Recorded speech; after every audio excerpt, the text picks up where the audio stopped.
contacting Wave Support. I also want to thank you for sending the photos. I was able to download those and view them, as well as the nice detailed history of your and the summary of which of the changes that you made. It's very helpful in looking at cases like this. Well, as you know, you have a pretty steep central cornea here with this keratoconus patient, and if we look at the designs here, we'll look at the right eye first. It's very centralized. You do have you have somewhat of the good data out here towards the peripheral cornea. One of the things that might be creating a little bit of a difficulty for your left eye, you lose a little of the data out here. So keep in mind some of the things that we may do might be relying on some extrapolated points out here. So you ultimately may need to make some changes out there. But I do see exactly the changes that you made and the reasons why you made them. If we look at your designs here, this is your first, I believe this is your first right one. And one of the things you'll notice when you look at these designs, if you remember, this is the wave interpreted version of your topography. Simulated fluorescein, front surface and back surface of the lens. Okay, so what I like to look at, since we had a little bit of steepening on that lens, a little steep fluorescein pattern on the photos that you sent. If we look here at this simulated lens, you'll see you do have some areas of apical clearance here. Now, from my understanding, it sounded like the right eye is actually doing reasonably well with this lens, and so you may not need to make a whole lot of change. But one of the things that I try to do is I try to really let Wave do as much of the automated designing as we can, and what I found is very, very helpful. If we get down here to this tools section and just use the current settings for the automated adjustments. So what I would first do, if we look at here, I see replace your red zone. What I like to try to do in these cases is try to get that anterior or the posterior optical zone somewhere outside this cone, so we get kind of a uniform touch in through this area, and then try to have a short transition zone outside of that area. I try to shorten up this transition zone as much as we can to allow a little larger landing area. So what I'd probably do is maybe bring, let's see, take a look at this.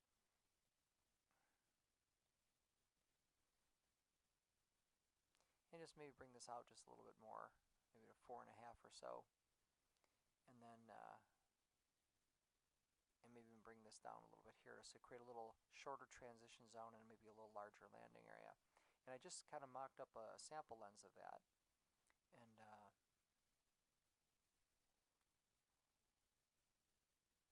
what I basically did is set these 2 points, and then went down here and just let Wave do a current settings and let Wave kind of do more of an automated approach and just let Wave do more of the work. And you'll notice what you end up with is, if you look at this lens, a little bit more even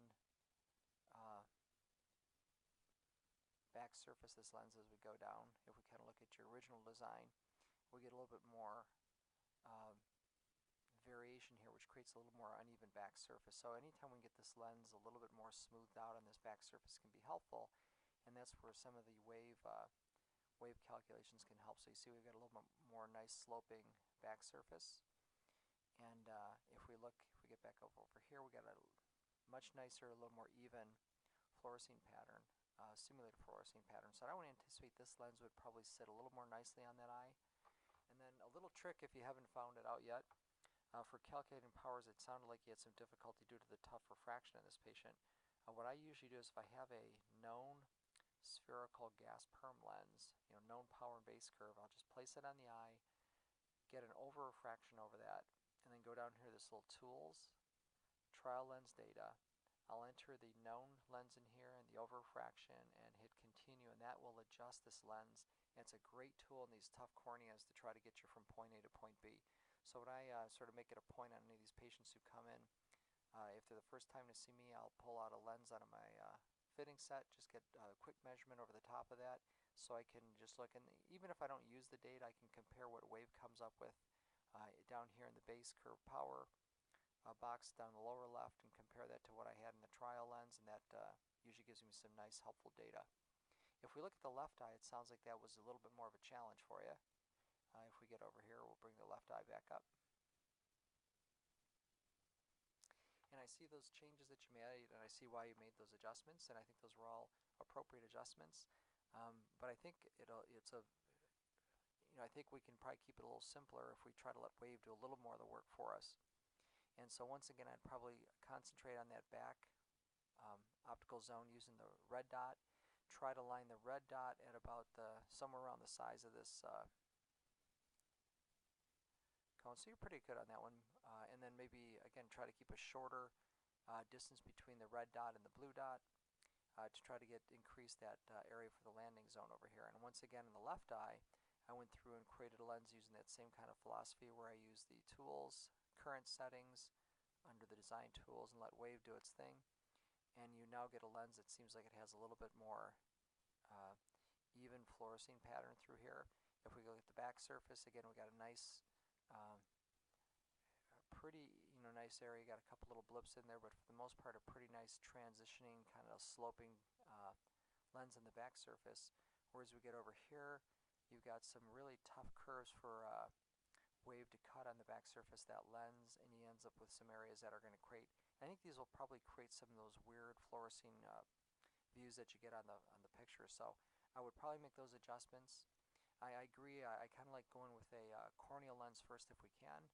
And if you are unable to get, now I should mention, because you don't have a lot of peripheral data here, you might have to go back, if these lenses are working reasonably well, you might have to go back and just work on these peripheral areas by, kind of by feel and clinical impression. And just a thought, if you do need to go to a larger diameter lens, if you haven't had the opportunity to view it, there's a really nice video on the Wave training site for large diameter lenses using a 8-point or an 8-step approach to creating a lens for these keratoconus patients. And there's actually a couple examples of keratoconus patients on there. And I'll include a link to that training video on the email that I send. So with that said, I hope these are helpful tips. I hope they'll help you get where you need to be with this patient. Don't get discouraged. Some of these, as you know, are very difficult to fit. It sounds like you've taken a great step forward so far with the patient, but be patient, and I think you'll do well. Thank you for contacting Wave Support, and have a great day.